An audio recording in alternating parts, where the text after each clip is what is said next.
ലോകത്തിലെ ഏറ്റവും സമ്പന്നമായ ആരാധനാലയം എന്നതിലുപരി ശാസ്ത്രത്തിന് പോലും ഇന്നും അജ്ഞാതമായ നിഗൂഢതകൾ ഒളിപ്പിച്ചു വച്ചിരിക്കുന്ന ഇടമാണ് തിരുവനന്തപുരത്തെ ശ്രീ പത്മനാഭസ്വാമി ക്ഷേത്രം. ലക്ഷം കോടിയുടെ സ്വർണ്ണശേഖരത്തെക്കാൾ വലിയൊരു രഹസ്യം ഈ മതിൽക്കെട്ടിനുള്ളിലുണ്ട്. 18-ാം നൂറ്റാണ്ടിൽ അനിഴം തിരുനാൾ മാർത്താണ്ഡവർമ്മ തൻ്റെ രാജ്യം മുഴുവനും ഭഗവാന് സമർപ്പിച്ചു. അന്നു മുതൽ തിരുവിതാംകൂർ രാജാക്കന്മാർ പത്മനാഭദാസന്മാരായി ഈ മണ്ണു ഭരിച്ചു. 12,000-ത്തിലധികം ശാളഗ്രാമങ്ങൾ കൊണ്ട് നിർമ്മിച്ച 18 അടി നീളമുള്ള അനന്തശയന വിഗ്രഹം വാസ്തുവിദ്യയുടെ അദ്ഭുതമാണ്. ക്ഷേത്രത്തിലെ 6 നിലവറകളിൽ നിലവറ ബി ഇന്നും ഒരു ചോദ്യചിഹ്നമായി തുടരുന്നു.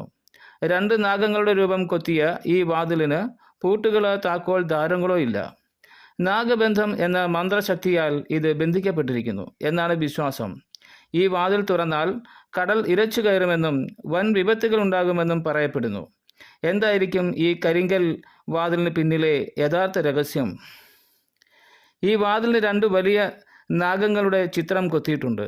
ഇത് ഗരുഡമന്ത്രം അറിയാവുന്ന സിദ്ധന്മാർക്ക് മാത്രമേ തുറക്കുവാൻ കഴിയൂ എന്നാണ് പറയപ്പെടുന്നത്.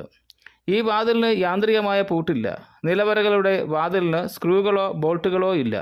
ഇത് കരിങ്കൽ ഉറപ്പിച്ച രീതിയിലാണ് നിർമ്മിച്ചിരിക്കുന്നത്. ഈ വാതിലിൻ്റെ പിന്നിൽ സമുദ്രത്തിലേക്കുള്ള തുരങ്കമുണ്ടെന്നും വാതിൽ തുറന്നാൽ അനന്തപുരി മുഴുവൻ വെള്ളത്തിനടിയിലാകുമെന്നും ഒരു ഐതിഹ്യമുണ്ട്. വാതിലിന് അപ്പുറത്തു നിന്നും വെള്ളം ഇരമ്പുന്ന ശബ്ദമോ പാമ്പുകളുടെ ചീറ്റലോ കേൾക്കാമെന്നും ചിലർ അവകാശപ്പെടുന്നുണ്ട്. ബ്രിട്ടീഷ് കാലഘട്ടത്തിൽ ഈ നിലവറ തുറക്കുവാൻ ശ്രമിച്ചവർക്ക് നേരെ പാമ്പുകൾ വന്നുവെന്നും ഭയന്നു അവർ പിന്മാറിയെന്നും പഴയ രേഖകളിൽ സൂചനയുണ്ട്.